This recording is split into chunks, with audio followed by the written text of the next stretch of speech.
We remain steadfast in our commitment in delivering local news that matters.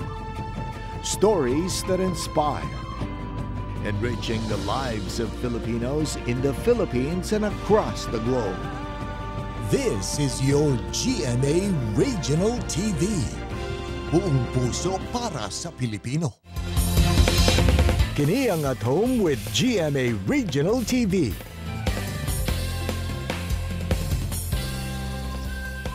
Bayong buntag, Southern Mindanao ug South Central Mindanao. Kini ang At Home with GMA Regional TV.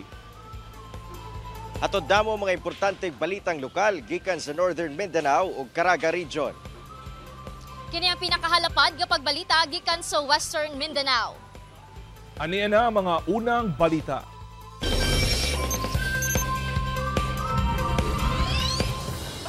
Lima kalalaking namalit lang unta og sudan ang samdan dihang nabutan og butane canister sa karinderya. Busa dunay pahimangno ang Bureau of Fire Protection aron dili na kini masubli pa. Ani ang report ni Argil Relator. Sunog kay mong kuan buhok ba yo? Napaso ang mga abaga hangtod kamot og nawong ni ining lima ka mga lalaki. Human matud pa ni buto ang butane canister sa usa ka karinderya sa Guzman Street, Turil, Davao City ning bag-ulang. Gilayon silang gipangdala sa ospital. Usa ang nakahiagom og second degree burn, samtang upat ang nakahiagom og first degree burn, kinsa pulos ginatambalan pa sa ospital. Sa investigasyon sa BFP Turil, nahutdan matud pa og LPG ang tang-iya sa karinderya, busa ni gamit og butane canister. Apan kanya pinakapalit naman siya o kanang LPG motong ang iyang reserve gibutangan niya sa taas no nga dahil unya direct expose siya sa init gikan sa ubos gikan sa katong iyang burner tungod sa kainit ni explode tong iyang reserve nga kuan katong LPG refilled nga butane canister. Sarado na ang maong karinderya human ang hitabo. Sumala sa BFP, dunay aprobado nga LPG canister ang DTI ug DOE. Apan dili matud pa approved type nga canister ang maong mibusikad. Aron dili na kini masubli pa, labi na karon nga sagad ang matag panimalay, nagaluto kay maghikay, ilabi na karong medianoche. Abiso sa BFP, mugamit lang gayud og canister nga aprobado. Ibutang sab kini sa luwas nga lugar nga layo sa init o sa mga butang nga posibleng makamugna og kalayo. Gina-discourage nato nga ipaduol siya sa ato ang lutuanan kay ang characteristic niya ni once nga makabati sa minute mo kusog ang iyang pressure, so delikado siya nga ipaduol nato sa kaning sa kaning kalayo. Kauban si Metro Awing sa kamera. Ako si Argil Relator para sa At Home with GMA Regional TV. Mga kapuso, karong upat ka adlaw na lang una magbag-ong tuig aniya ta karon dinhi sa Rotonda diri sa Barangay Nazareth sa Cagayan de Oro City kung asa nahimutang ang mga tindahan kung asa anaa ang mga baligyang pabuto. Sayron ta kung kamusta ba ang sitwasyon dinhi. Mga kapuso, pasado alas 8 sa buntag karong buntaga, makita nato karon diri nga medyo mingaw pa ang sitwasyon dinhi. Wala pa kayo mga mamalitay nga midagsa dinhi sa mga baligyaanan ug pabuto. Hinoon makita nato aduna nay pipila ka mga kapusong Cagayano nato ug ingon man mga misabis doon nga midagsa na diri sa area ug galantaw na sa kaning mga baligya nga pabuto. Hinoon plaster na ang mga mabaligya ay dining lugar ug nakaplastar na sa ila mga baligyang pabuto. Tanang baligyang pabuto dinhi mga kapuso pulos mga legal nga pabuto ug ila gayud gilikayan nga mamaligya ug mga ginabawal sama na lamang sa katong ilado kayo nga pikulo.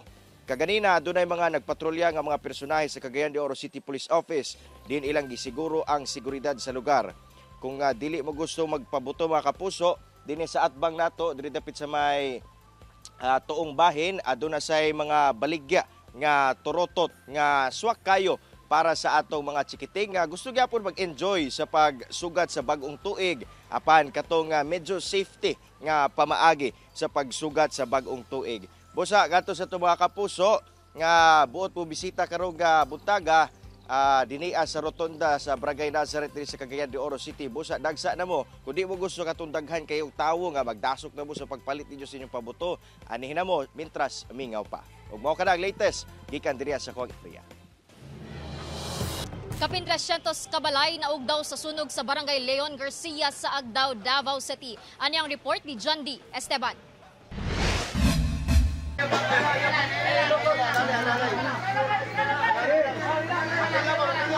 Gilamoy sa kalayo ang kabalayan sa Barangay Leon Garcia, Agdao, Davao City, Miyerkules sa kadlawon. Pagkabuntag, kinina ang gibiling danyo sa sunog. Ugdaw ang kapin 300 kabalay sa tulog ka purok sa maong barangay nga mao ang purok San Vicente, San Roque ug Santo Niño. Usa sa mga nawad og balay si Karina Lapot, 15-18 ka tuig na nagpuyo sa lugar. Yampo lang namo ang tanan, okay at least buhi mi tanan. Walay nakuan sa mga diring lugar bay nawala. So asa man mo magpuyo sa karon? Sa evacuation center. Okay, dito na mo mag New Year. Ang balay nila Nanay Lita nga gipuy-an sulod sa 30 ka tuig na ugdaw sa usa lang ka pamilukan. Masulubon man ng pagsugat sa bag-ong tuig apan wala na daw sila'y mahimo kung dili dawaton ang nahitabo. Nahitabo naman eh. Alangag mo magunsa taron nga wala naman tay mahimo. Mayor magpatabang mi mayor. Kung naay katabang. Sa investigasyon sa Davao City Fire District nagsugod ang pag-ulbo sa kalayo sa balay sa usa ka Ronron Sarabia. Nag-overheat nga appliance sa ginatanaw nga hinungdan sa sunog.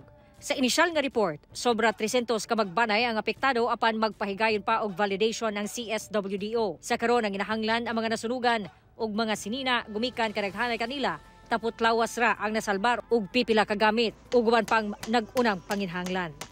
Kauban si Jojo Solarte sa kamera, ako si Jandy Esteban para sa At Home with GMA Regional TV. Angol ang usa ka lalaki sa Cagayan de Oro City human gidunggab sa iyang kaugalingong ig-agaw. Rason sa sospek, pagdepensa lang matud pa ang iyang gihimo tungod gisulod kuno sa biktima sa sako ang iyang 5 anyos nga anak. Apan banay sa biktima, milimod sa pasangil sa sospek. Ano ang report? Arestado ang 31 anyos nga si Rosel Gamat sa Carmen Police Station human nga gireklamong nanunggab sa iyang kaugalingong ig-agaw sa Villarin Street, Bakahan, Barangay Carmen, Cagayan de Oro City. Ang biktima giilang si Rolin Amarga, 29 anyos, 15 residente rasab sa susamang lugar. Sumala si kapulisan nga nangayo og tabang ang mga residente sa lugar tungod sa nahitabong pagpanunggab tali sospek og biktima.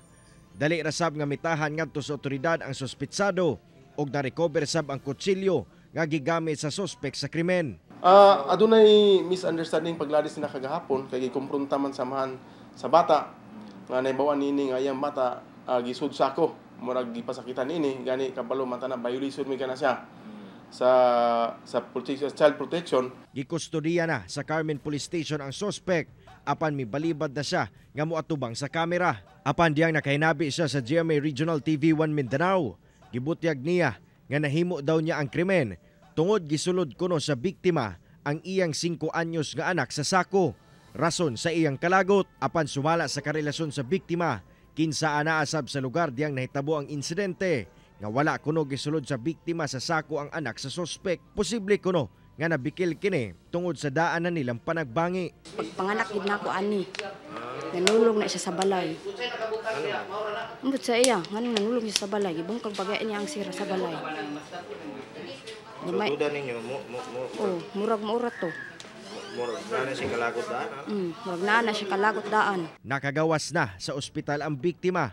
Samtang kasong frustrated murder ang gipasaka sa otoridad batok sa sospek. Tungod sa insidente, adunay pahimangno ang otoridad sa publiko. Karon sa mga adunay init sa hulo, una-una atong pagkapugngan ang atong kaulit. Labi na karon nga nakita sa panahon sa bago pa nagpasko, natay New Year celebration, mas nindot nga dita makasala para during sa celebration magkahiusa kita sa atong pamilya. Kauban si Makoy Simpron sa kamera. Ako si Cyril Chavez para sa At Home with GMA Regional TV. Mga kapuso, live kita din karon sa Santa Cruz Public Market sa Zamboanga City kung asa ubay-ubay na mga mamalitay o mga karling baka, baboy ug manok ang gidagsa na. Gipahibalo karon sa mga mamaligyaay nga walay paglihok o pagsaka sa presyo sa mga karne dinhi sanglit adunay paigong supply alang sa mga buot pang mamalit para karong bagong tuig o medianoche. Ang karneng baka anaa sa 400 pesos per kilo ang pure meat, samtang 300 pesos per kilo kung buot ninyong mopalit og mix na o lain-laing parte sa baka. Samtang ang karneng baboy anaa sa 320 pesos per kilo ang laman, samtang ang belly anaa sa 340 pesos ang kilo. Ang karneng manok karon nagpabilin sa 180 pesos ang kilo sa laman o wings, samtang ang tiil anaa sa 100 pesos per kilo ug atay nga anaa sa 240 pesos per kilo. Sumala sa mga mamaligyaay, ubay-ubay na gayud ang nagapangumpra karong semanaha. Sa karon gani mga kapuso, walay hudong ang pag-abot sa mga mamalitay apan sa mga buot mamalit karong weekend dili mabalaka tungod sumala gani sa itong mga mamaligyaay dinhi aduna gayoy paigong supply alang kaninyo. Mausa ka na ang latest price watch update dinhi sa Zamboanga City. Kini ang At Home with GMA Regional TV.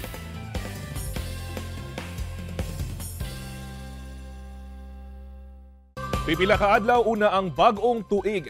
Pila na kaha ang presyo sa mga bilog nga prutas nga mao ang usa sa dili mawala sa lamesa matag sugat sa bag-ong tuig.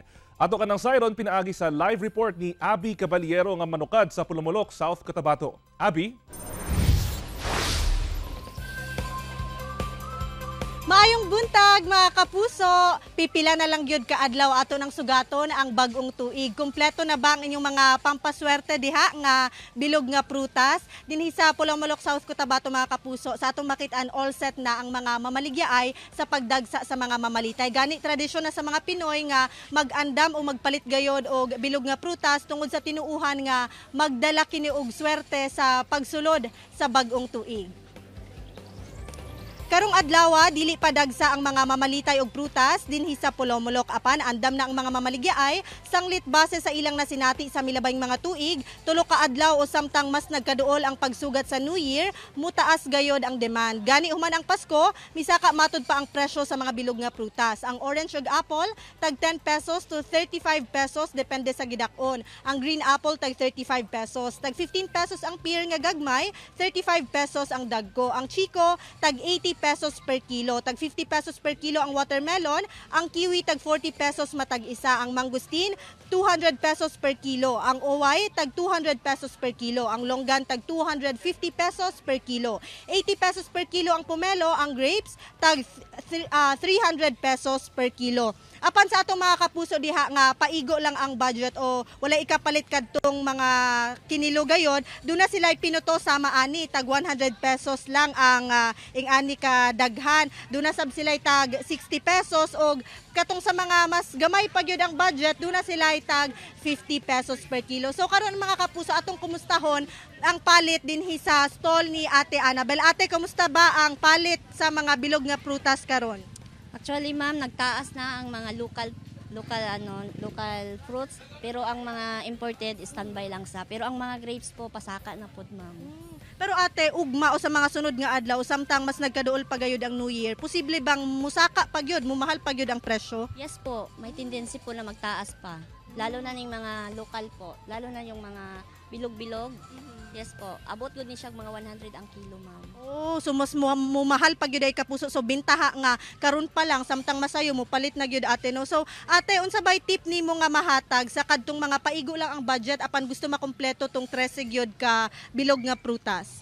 Mas okay po nga masayo pa sila mamalit og mga bilog-bilog na prutas kay maka-less pa sila sa mga prices po. And then naapod mingon ani ma'am nga mas maka-budget po sila, nakaripak na po. Kompleto na ni sila, ma'am.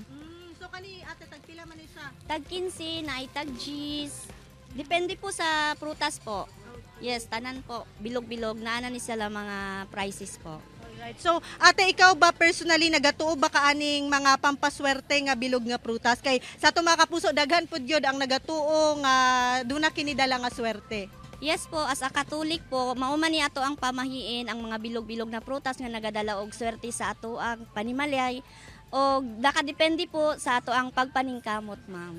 Alright, so kadto advance Happy New Year kanimo Ate Annabel no. So kadto mga kapuso sama sa giingon ni Ate Annabel gani kining mga tinuuhan nato nga pampaswerte walay mawala kung mutuo ta ani apan importante gihapon nga magkugi gayud ta karong bag-ong tuig. Advance Happy New Year mga kapuso. Daghang salamat Abi ug mayong buntag sa inyo diha. Kapin 30 ka mga bagong police mobile ang gitunol sa Police Regional Office 9 ngadto sa mga local police units sa Zamboanga Peninsula. Anaa sa 38 ka mobile police ang gitunol sa Police Regional Office 9. 11 niini ang gitunol sa Zamboanga del Norte Provincial Office ug 11 sab sa Zamboanga City Police Office. Napulo ang nadawat sa Zamboanga del Sur Police Provincial Office samtang ang unom gitunol ngadto sa Zamboanga Sibugay Police Provincial Office. Ang maong turnover gipahigayon sa Camp Colonel Romeo Abendan sa Mercedes, Zamboanga City. Dakong tabang matud pa ang mga bagong kahimanan alang sa pagpalambo sa serbisyo sa kapulisan ug mas siguro ang kaluwasan sa seguridad sa tibuok Zamboanga Peninsula. Doon na display nga fireworks ug uban pang klase sa pabuto sa Oval Plaza sa General Santos City. Mas barato daw karon ang presyo kung itandi sa milabayng tuig. Samtang hugot sab ang monitoring sa otoridad batok ilegal nga pabuto. Ani ang report ni Abby Caballero. Kapin 20 ka stalls ang nag-display og fireworks ug managlahing klase sa pabuto dinhi sa Oval Plaza sa General Santos City. Sumala sa mga mamaligya ay hinay matud pa ang palit sa ilang mga produkto ni adtong Pasko. Hinuon malaumon sila nga makabawi karong bispera sa bag-ong tuig. Itandi ni adtong milabayng tuig, miubos og 10 pesos ngadto sa 150 pesos ang presyo sa pabuto karong tuiga depende sa klase. Ang sparkler mapalit sa 70 to 100 pesos. Ang fountain 40 pesos to 1,000 pesos. Ang quitis mapalit sa 150 to 300 pesos ang pulo ka stick. Samtang ang fireworks anaa sa 800 pesos to 20,000 pesos. Medyo matumal ma'am, di kumpara yung dati last year, medyo malakas yung binta namin. Sanay at itong darating na 31 makabinta kami para makabawi kami naman sa capital saka yung renta namin dito. Di tulad nung last year, mahal. Ngayon nagbarato na. Maganda, yung baligam, yung quality at saka yung walang pamak.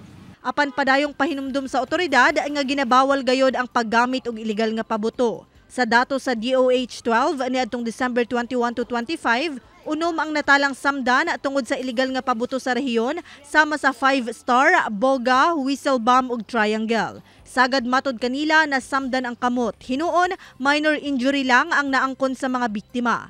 Samtang hugot ang monitoring sa otoridad, batok iligal nga pabuto, ilabi na ang large size nga Judas Belt, Watusi, Super Lolo, Lolo Thunder, Goodbye Philippines ug uban pa. May taga-issue tayo na nag-check diyan kung kukonfiskahin talaga para ma-ensure yung safety ng lahat ng tao.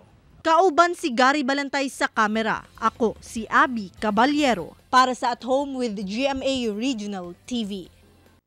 Kini ang At Home with GMA Regional TV. Tulo ka mga batan-on ang patay dihang nadisgrasya ang ilang motorsiklo atol sa mismong adlaw sa Pasko sa Digos City. Samtang usasab ka elderly ang patay dihang nabanggaan og usa ka wing van sa Santa Cruz, Davao del Sur. Ano ang report ni Argil Relator? Patay ang mga rider nga sila Cairo Alipin 17 anyos o Rodney Millones 18 anyos. Lakip ang angkas ni ini nga si Kevin Maluluyon. Human nagbangga ang ilang mga motorsiklo alas 12:55 sa kadlawon sa mismong adlaw sa Pasko sa Rizal Avenue, Barangay San Jose, Digos City. Sa investigasyon sa Digos City Police, naglatas sa susamang direksyon ang mga motorsiklo na gimaneho ni Alipin ug sa laing rider nga si Samuel Balo, 23 anyos. Samtang anaasab sa Picas Lane ang motorsiklo nga gimaneho ni Millones. Pag-abot sa lugar, nag-swerve matud pa ang motorsiklo ni Millones sa kasugat nga lane. Hinungdan nga, nagbangga ang tulo ka motorsiklo. Tungod sa kakusog sa impact, tanang riders ug angkas ni Millones nga si Maluluyon nalabay sa konkretong dalan. Nadala pa sa ospital ang mga biktima apan dead on arrival na ang tulo, samtang samdan si Balo. Parayon ang investigasyon sa kapulisan sa maong insidente. Sa Santa Cruz, Davao del Sur, dead on the spot ang senior citizen nga si Baltazar Solano human na banggaan sa usa ka wing van alas 6:35 Miyerkules sa buntag sa National Highway Barangay Coronon. Sa inisyal nga investigasyon sa Santa Cruz Police, parehong southbound nga direksyon ang ginasubay sa usa ka meat van nga gimaneho ni Ervin Key Fausta og motorsiklo nga gimaneho ni Ryan John Kabilugan. Samtang anaa sa Picas Lane ang usa ka wing van nga gimaneho ni Bernabe Malod. Apan pag-abot sa nahiskutang lugar, nawad-an matud pa og kontrol ang wing van og misugat na sa Picas Lane nga ginasubay sa meat van og motorsiklo. Resulta, unang nabangga ang wing van og meat van og ang falling debris sa meat van mipaingon sa motorsiklo. Samtang midiretso ang wing van sa tulo ka mga balay og nadaro ang usa ka truck og motorbike, lakip ang bystander nga biktima hinungdan sa kamatayon niini. Nakaiagom sab og major injuries ang driver sa nakabanggang wing van kinsa gilayong gidala sa ospital. Parayon pa ang investigasyon sa kapulisan sa hitabo. Ako si Ori Gil Relator para sa At Home with GMA Regional TV. Musulong, mubangon, mulaban ug magpadayon kanang angay atangan sa GMA Afternoon Prime sa 2024.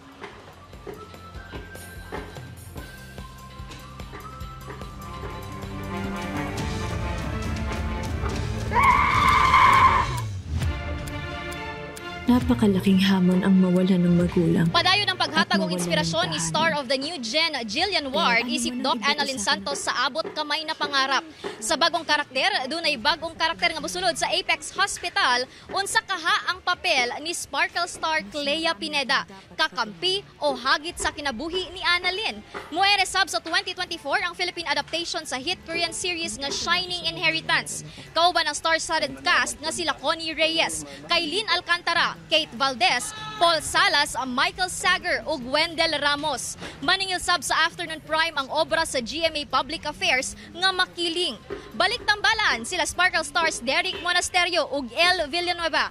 Dili daw magpapildi ang karakter ni Joe Berry sa Lilet Matias, attorney at law. Makabot ang hustisya sa maong legal drama series, kauban sila Cheryl Cruz, Rita Avila, Maricel Laksa, Bobby Andrews, Jason Abalos ug EA Guzman.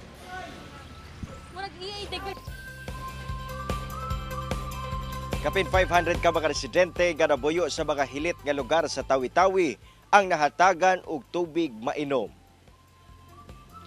Sakay sa ilang mga bangka nga dunay mga kargang galon nakahigayon og panalon og mainom nga tubig nga nasa 500 ka mga residente gikan sa upat ka mga hilit nga lugar sa Tawi-Tawi nga gidalit sa mga personahe sa Philippine Navy, LGU ug ubang hingtungdang ahensya.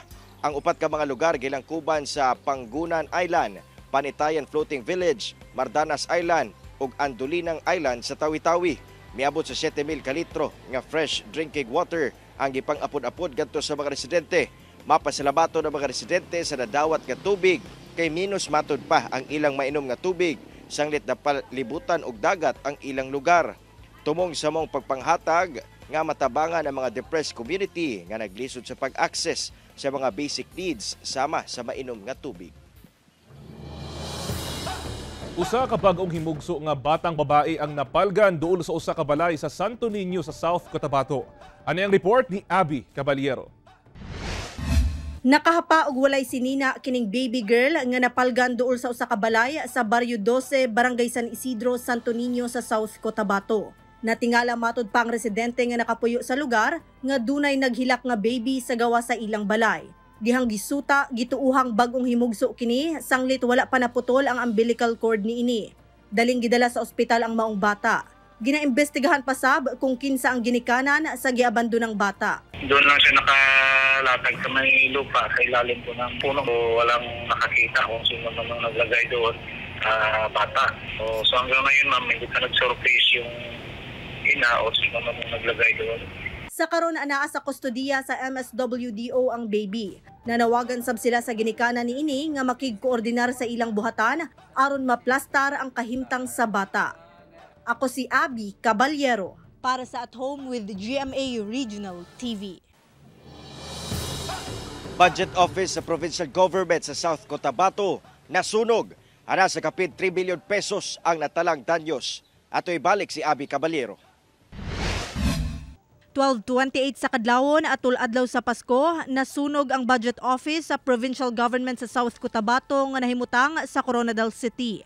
Pag-abot sa kabumberuhan sa lugar, nagkalayo na ang sulod sa buhatan. Umaapo yung sa table banda. So possible may nakasaksak doon na part, sir?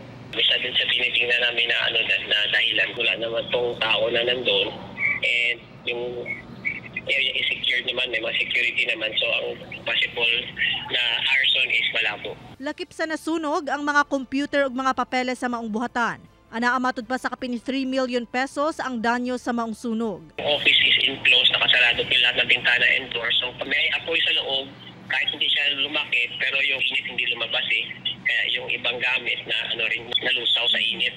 Sa karon nakakordon gihapon ang maong buhatan samtang nagpadayon ng investigasyon sa kabumberuhan.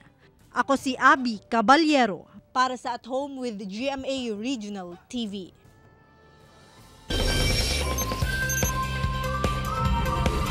Mga kapuso, truly inspiring and motivating gayod ang mga istorya nato this morning. Sama ni ining punultihon ni Taylor Swift, usa ka singer-songwriter. This is a new year, a new beginning, and things will change. Mga kapuso, upat ka adlaw na lang, bagong tuig na.